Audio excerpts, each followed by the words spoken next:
이 시간에 이제 두 번째 세션으로 넘어가기 전에 우리 나들목 동행교회의 가정교회 모습을 좀 엿보는 영상 같이 한번 보고 두 번째 세션으로 넘어가도록 하겠습니다.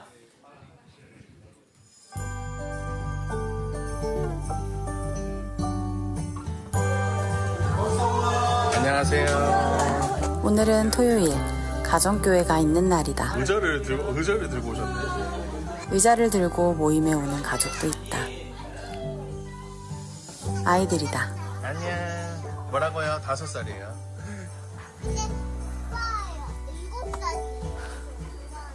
목장님 식탁이 풍성하네요. 원래 이렇게 풍성해. 정성스레 차려진 과일들이다. 오늘 메뉴는 뭔가요? 카레. 가정교회 모임에선 왠지 카레를 많이 먹게 된다.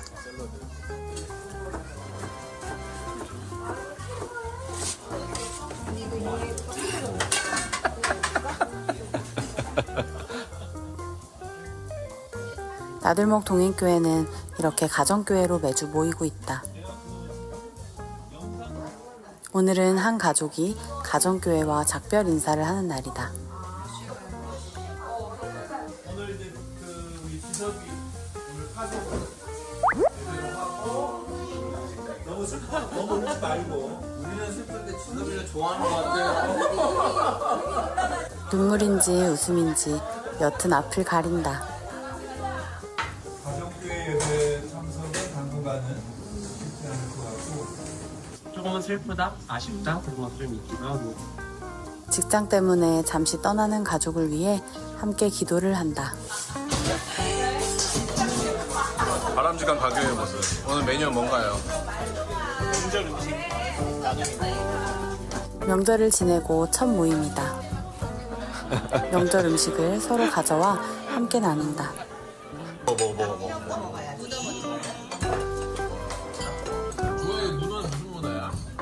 평소보다 더 풍성한 식사 시간이다. 사이 좋아 보여요. 사이 좋아 보여요. 부부의 사랑을 가정교회에서 과시하는 건 유죄다. 한 바퀴 도르래. 절로 가달래요. 조리원의 신생아와 영상으로 인사도 나눈다. 예배 전 아이들과 함께하는 시간을 별도로 갖는다.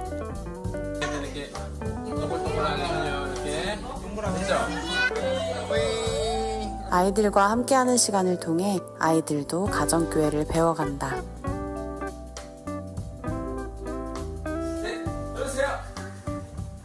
바꾼다. 오, 바꾼다. 도아야, 암시 하는 거 좋아요? 왜 좋아요? 그냥 암시하는 게 재밌어?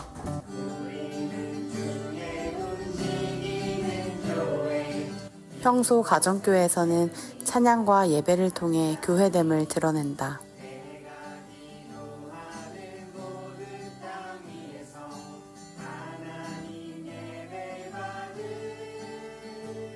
삶으로 말씀 읽기를 통해 지난주 말씀이 삶에 어떻게 적용되었는지, 또 한 주간 어떻게 살았는지 나눔을 한다.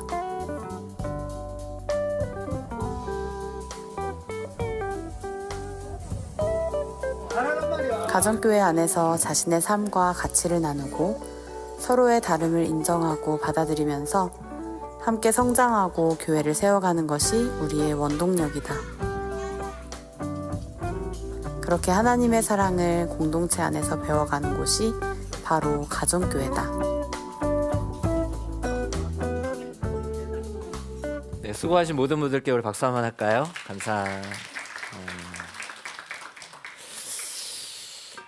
우리가 매주 모이는 가정교회는 교회라고 했습니다. 이 교회는 교회 내 관리하는 소그룹이 아니에요.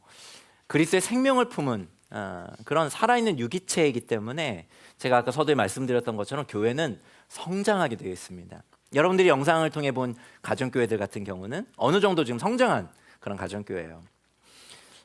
저는 여러분들의 가정교회가 모두 다 잘 성장해 가기를 바랍니다. 그래서 하나님의 풍성한 열매를 가득히 맺어가는 여러분 되었으면 좋겠어요. 그래서 우리가 잘 성장해 가기 위해서는 이 단계들을, 우리가 성장해 갈 단계들을 잘 지나야 됩니다. 우리 아이가 영유아기 때 필요한 것들이 있고요. 필요한 공급과 교육이 있고요.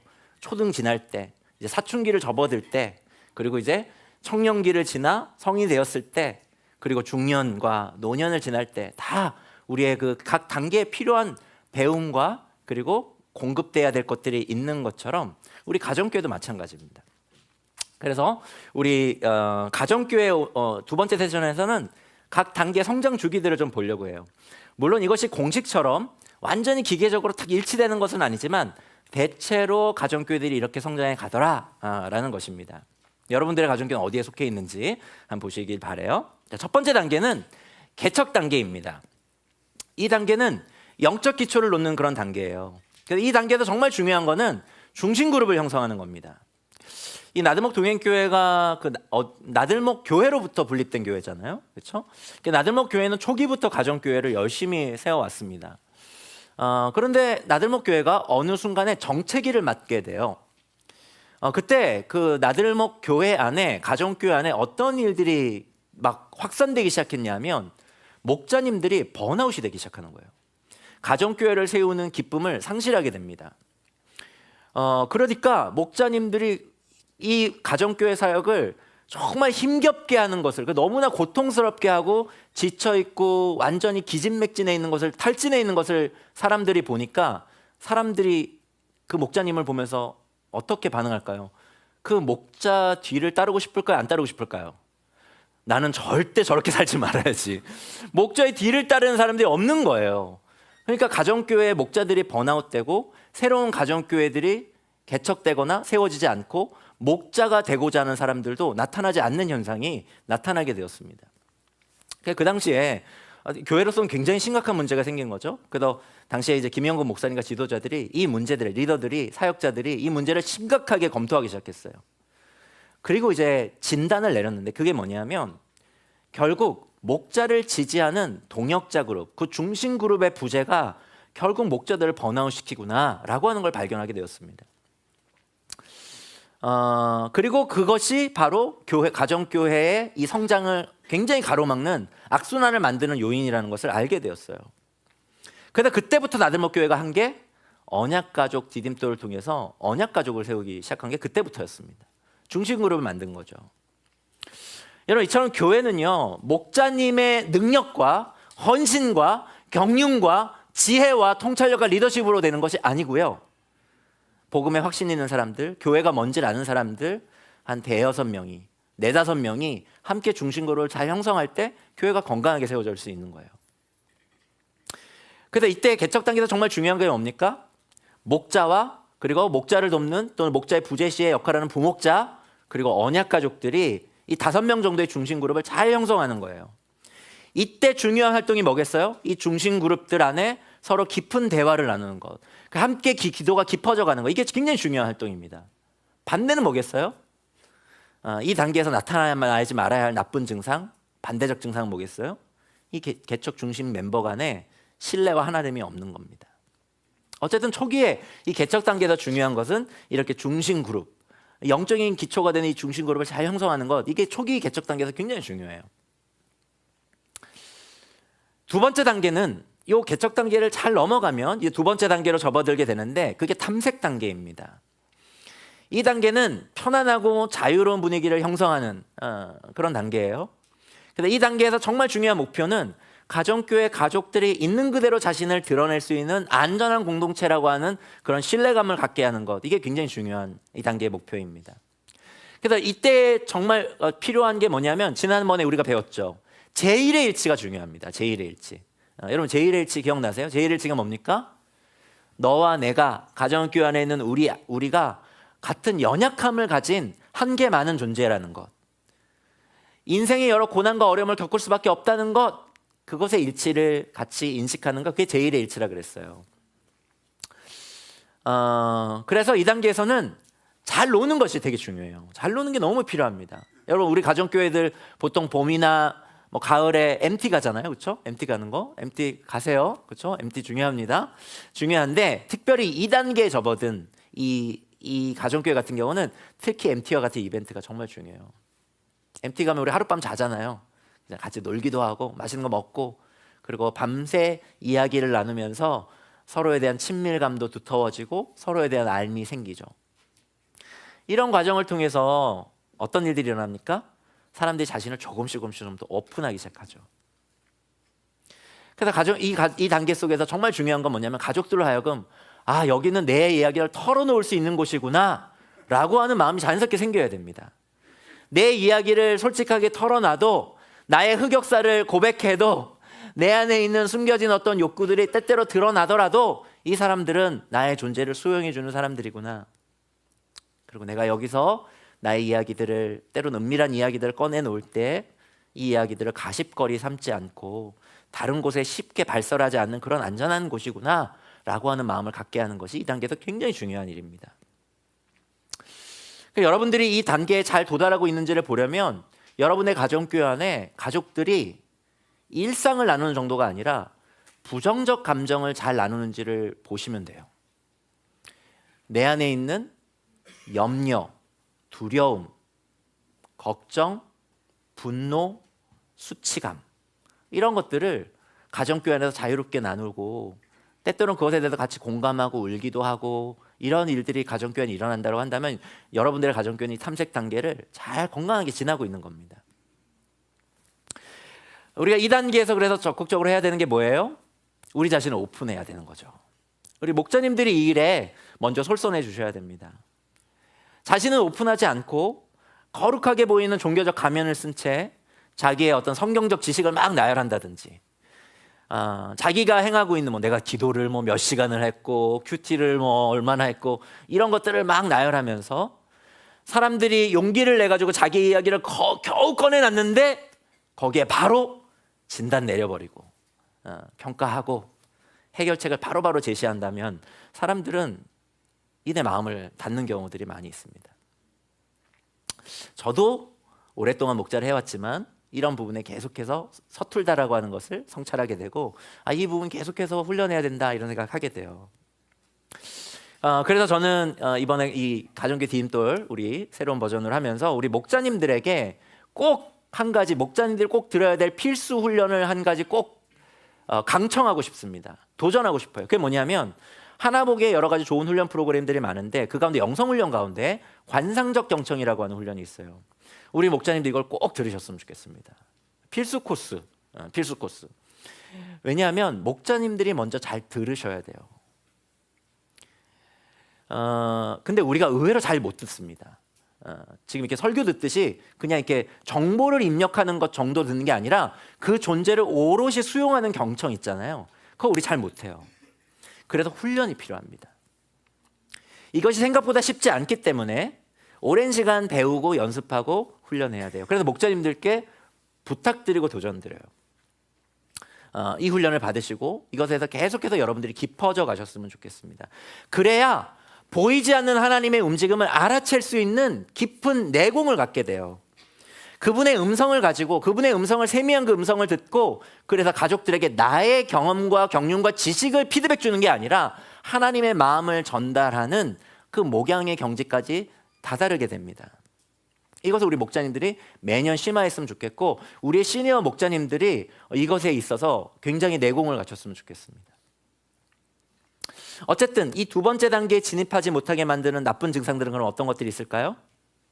가정교회에서 목자님들이나 가족들 중에 한두 사람이 대화를 독점하는 겁니다. 그 사람들만 막 주구장창 얘기해요. 다른 사람들은 얘기하지 않고. 그러면 어떻게, 이런 게 반복되면 어떻게 해야 되죠? 사람들이 자기를 잘 가족에서 오픈하지 않습니다. 그냥 가벼운 일상 정도만 나누고 자기의 속 깊은 이야기, 어려움을 털어놓지 않아요. 그럼 어떻게 됩니까? 이게 점점 반복되면 가정교회 몸이 즐겁지 않죠. 어쨌든 두 번째 탐색 단계에서 정말 중요한 게 뭐라고요? 편안하고 자유로운 분위기를 만드는 것, 서로를 수용하는 분위기를 만드는 것, 이게 정말 중요합니다. 자, 그리고 세 번째 단계는 성장 단계인데요. 이 단계는 서로의 공동체가 되는 단계예요. 탐색 단계를 잘 넘어가서 이제 서로를 이제 오픈하기 시작하면서 성장해간 가정교회 같은 경우는 3단계에 들어서서 자신들의 문제를 진솔하게 꺼내놓는 것을 넘어서 자신의 문제를 혼자 끙끙대지 않고 가정교회 가족들에게 도움을 청하기 시작합니다. 그래서 2단계에 이른 가정교회 가족들 같은 경우는 아까 제1의 일치, 우리의 연약함을 같이 공유하는 일치, 그러나 자기 연민에 빠지지 않고 너와 내 안에 그리스도가 계셔. 제2의 일치죠. 그렇기 때문에 우리가 이 그리스도를 향해 함께 나아가자. 자기 연민에 빠지지 아니하고 우울감과 좌절에 우리의 인생을 맡기지 아니하고 우리의 인생을 붙드는 그리스도께 나아가자. 지난주 말씀처럼 물 밖에서 배를 버리고 오라고 하시는 그 주님의 음성에 힘입어 무리를 걸어가자라고 하는 제3의 일치가 이 단계에 들어선 가정교회는 풍성하게 일어나죠. 이 단계에 건강하게 진입한 가정교회 안에는 그 가족들이 성장에 대한 열망과 욕구가 생깁니다. 그리고 서로를 성장시키는 격려가 굉장히 활발하게 일어나요. 야, 이번에 교회에서 이런 훈련들 한대. 이번에 말씀 시리즈 주제가 이런 거래. 이번에 골로새서 가지고 말씀한대. 우리 같이 성경 한번 읽어보자. 너 풍상기 했니? 풍상기 안 했지. 이번에 나랑 같이 풍상기 하면서 이번에 13주 동안 나랑 같이 한번 씨름해보자. 이러한 일들이 가정교회 안에 일어나게 되죠. 근데 이 단계에서 정말 중요한 훈련이 뭐예요? 풍성한 삶의 기초라고 하는 훈련입니다. 풍상기를 통해서 서로를 이끌면서 하나님 나라의 복음을 전수하고 복음으로 살아내려고 하는 것들 함께 연습하는 건 이 3단계 건강하게 진입한 가정교회 안에서는 풍성하게 일어나죠. 이런 일들이 막 일어나잖아요. 선순환적으로 가정교회 안에서. 그럼 어떤 게 자연스럽게 또 형성됩니까? 서로를 도울 수 있는 관계망들이 자연스럽게 형성돼요. 목자 중심이 아니라 서로가 서로를 지지하고 도와주고 격려하고 목양하는 상호 목양적 일들이 일어나게 됩니다. 그리고 서로의 격려 속에서 연합교회나 하나복의 여러 훈련 프로그램 참여하면서 가족들이 성장을 공동체적으로 도모하죠. 그렇게 성장한 가족들은 교회 내 여러 사역들에 참여하기 시작합니다. 풍성한 삶으로의 초대나 첫걸음을 이끄미로 섬긴다든지, 다음 세대 교사가 좀 부족하대. 그럼 제가 한번 좀 섬겨볼게요. 다음 세대 교사로 섬긴다든지, 여러 변혁 사역에 참여하는 일들이 자연스럽게 일어나죠. 이 단계 건강하게 진입한 가정교회 예배는 어떨까요? 당연히 예배도 깊어집니다. 말씀을 중심으로 나누는, 주일 말씀을 중심으로 나누는 삶으로 말씀 읽게 나눔의 깊이도 당연히 깊어지고요. 그리고 기도도요, 하나님께 형식적으로 그냥 드리는, 예배 순서로 드리는 기도가 아니라 정말 하나님께 깊이 드리는 기도로 점점 깊어지죠. 그럼 이 단계에 접어들지 못하고 다음 단계로 나아가지 못하게 만드는 나쁜 증상은 어떤 것들이 있을까요? 나눔이 점점 피상적이 되는 겁니다. 모임이 활력을 잃고요. 그리고 이제 이 정도 되면은 가족들 간에 서로의 욕구들도 알아가게 되고 서로의 선입견이 생겨요. 쟤는 또 저러네. 쟤는 왜 저러지? 이런 갈등들이 점점 생기게 됩니다. 근데 그 갈등을 지난번에 우리가 함께 나눴던 것처럼, 여러분 당직 사진 기억하세요? 우리의 싸움의 룰이라고 했잖아요. 당사자에게 직접 만나서 사랑을 더해서 진솔하게 그렇게 하면서 갈등을 잘 풀어내면 다음 단계로 넘어갔는데, 그렇지 않고 원한을 풀지 않고 갈등이 계속 깊어지면 이 단계에 진입하지 못하거나 또는 잠깐 진입했다 할지라도 다음 단계로 나아가지 못하게 된다라고 하는 거죠. 어쨌든 이런 것들을 잘 극복해가지고 이 성장 단계를 잘 지나게 되면 다음 단계 4단계 이제 가정교회가 접어들게 되는데, 이때 접어든 가정교회는 사역 공동체로 발돋움하게 됩니다. 사역 단계에 이제 접어드는 거죠. 여러분들 가정교회 한번 돌아보세요. 여러분들이 어떤 가정교회 안에 우리 공동체 안에 여러분 가족들이 공동체 내외의 여러 사역들에 이제 관심을 좀 갖기 시작하고, 원래 우리가 처음부터도 찾는 이들을 이렇게 초대했었는데 뭔가 우리 가정교회 우리 찾는 이를 이번에 한번 초대해보자. 너 저기 그 찾는 이 친구랑 요즘에 연애한다며, 우리 연말에 가정교회 그 친구가 조금 마음을 열고 올 수 있는 뭔가 그런 거 이벤트를 좀 만들어보자. 공동체적으로 그런 분위기들이 생겨나게 됩니다. 그리고 기도도요, 기도의 내용도 좀 달라져요. 그동안에는 가정교회 가족들만을 위해서 기도하기 급급했는데, 이 단계에 접어든 가정교회들 같은 경우는 가정교회 내 가족들뿐만 아니라 연합교회를 위해 기도하기 시작합니다. 어떤 사역들을 위해 기도하기 시작해요. 이번에 하게 되는 이웃과 함께하는 성탄을 위해서 우리 함께 기도하자. 그리고 우리가 후원하는 선교사님과 선교지의 사역을 면밀하게 그 기도 편지들 같은 거 보면서 정기적으로 기도하는 것을 중요하게 여기죠. 나아가서 어떤 가정교회는요, 모든 가정교회는 아니지만 어떤 가정교회는 가정교회 차원에서 구체적인 변혁 사역을 이례적이 아니라 지속적으로 발전시켜 나가는 가정교회들도 있습니다. 여러분 가정교회 가운데 만약에 이러한 단계에 지금 접어든 가정교회도 있을 거예요. 만약에 그렇다고 한다면 이때 정말 중요한 하나의 우리가 놓치지 말아야 되는 건, 간과해서는 안 되는 것은 공동체 사역에 참여하는 열정의 정도가, 헌신의 정도가 다를 수 있거든요.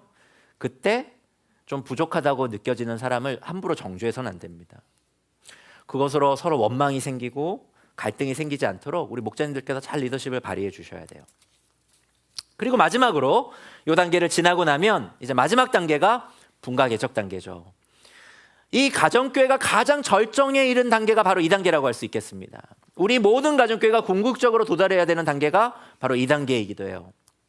근데 이 단계를 잘 맞이해가지고 우리가 힘이 되는 사람을 다른 가정교회가 개척되도록 떼어내는 것, 이거 보통 일 아닙니다. 목자들과 가정교회 희생적 결단이에요. 굉장히 힘이 됐던 사람을 다른 공동체로 떼어보는 거 쉽지 않습니다. 그렇다고 해서 여기가 좋사오니 이대로가 좋습니다 라고 하면서 이 시기를 놓쳐버리면 그 가정교회는 잘 성장해 가다가 정체되고 맙니다. 왜 그렇죠? 가정교회가 교회됨의 사명과 부르심을 망각했기 때문에 그랬죠. 이건 영적인 원리와 같아요. 영적인 모험, 하나님의 나라를 위한 영적인 모험을 멈춘 교회 공동체는 정체가 될 수밖에 없습니다. 그래서 여러분들이 속한 모든 가정교회들이 여기까지 다 다다르게 되시기를 바라요. 교회가 교회를 낳는 영광, 해산의 고통이 있더라도 내게 정말 힘이 되고 정말 같이 있으면 너무나 좋고 그래 헤어지는 게 너무나도 아쉽지만 그럼에도 불구하고 이 세상에 소중한 생명을 낳는 것이 너무나도 귀한 일인 것처럼 누군가에게 건강한 가정교회를 또 다르게 선물하는 것, 그것이 너무나 소중한 일이기 때문에 개척과 분가를 꿈꾸며 개척 분가를 이렇게 앞장서서 해나가는 가정교회들이 저와 여러분들의 가정교회가 되었으면 좋겠어요. 어떠세요 여러분들? 여러분들의 가정교회는 이 단계들을 잘 지나가면서 성장하면서 지금 가고 계십니까? 이제 마지막 그림을 한번 잠깐 보실까요? 네, 다음 한번 마지막 그림 한번 잠깐 보시면 개척 단계, 탐색 단계, 성장 단계, 사역 단계, 배가 단계 이 단계로 우리 그 가정교회 공동체가 성장해 간다 그랬어요. 근데 이 단계를 지나면서 목자들과 가족들의 리더십이 변화가 일어납니다. 그냥 뭐냐면 처음에는 목자의 리더십이 거의 대부분이에요. 목자들이 주도해서 이 공동체를 이끌어갑니다. 근데 시간이 지나면 지날수록 이 리더십의 포션이 어떻게 바뀌어요? 가족들의 리더십이 점점 올라가요.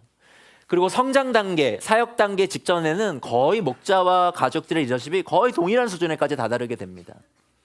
이 말은 뭘 얘기하는 거냐면 여러분의 가정교회가 건강하게 잘 성장하려면 가족들의 리더십이 발휘가 돼야 된다는 거예요.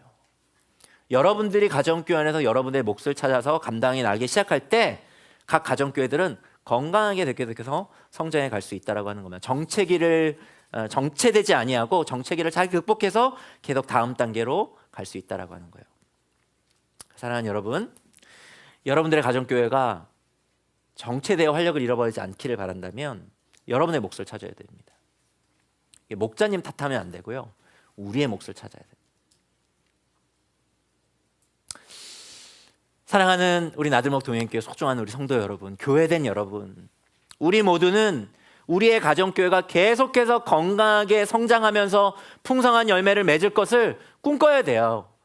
그래서 계속 분가, 개척 단계에 이르러서 또 다른 교회를 낳는 그런 교회가 되는 것을 우리 모두가 함께 꿈꿔야 됩니다. 여러분 꿈꾸세요. 상상해 보십시오. 여러분의 집이 여러분의 가족들만 알콩달콩 즐겁게 사는 그런 집이 아니라, 물론 그것도 소중하지만 여러분의 집에 누군가가 와요. 거기에서 자기의 어려움을 토해내요. 자기 아픔을 꺼내놔요. 거기에서 함께 하나님의 은혜를 구해요. 하나님, 이 사람의 어려움을 긍휼히 여겨 주십시오.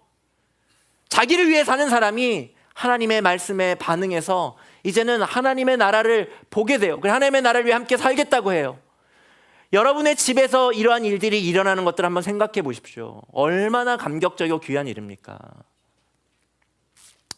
여러분, 세상 사람들은요, 수십억의 건물 갖는 거, 수십억짜리 아파트 한 채, 내 집 마련하는 거, 그걸 자기의 비전이라고 얘기합니다. 꿈이라고 얘기해요. 그래서 내가 그 꿈을 이루었다라고 막 유튜브에 자랑하고 사람들에게 자랑하고 그런 사람들 우리가 적지 않게 보게 됩니다.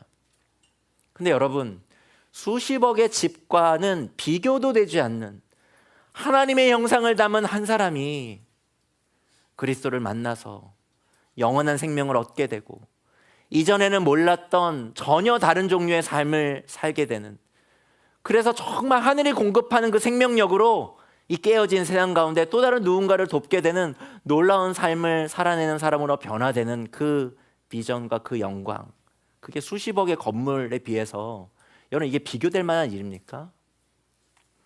수십억의 건물을 얻는 것보다 훨씬 더 가치 있고 값진 일입니다. 이 꿈을 꾸자고요. 우리 나들목 동행교회, 우리 가정교회가 우리가 온전한 사람으로 변화되고 성숙되어서 계속해서 가정교회, 또 다른 가정교회를 선물하고 이 세상에 선물하고 낳는 그러한 가정교회 비전, 목자가 되는 비전을 저와 여러분들이 모두 다 함께 꾸었으면 좋겠습니다. 하나님께서 꾸고 계신 이 위대한 꿈을 우리도 함께 꾸기를 소망하면서 이 시간 오늘 주신 말씀을 가슴에 새기고 우리 1분 정도 침묵으로 하나님 앞에 잠시 머물도록 하겠습니다.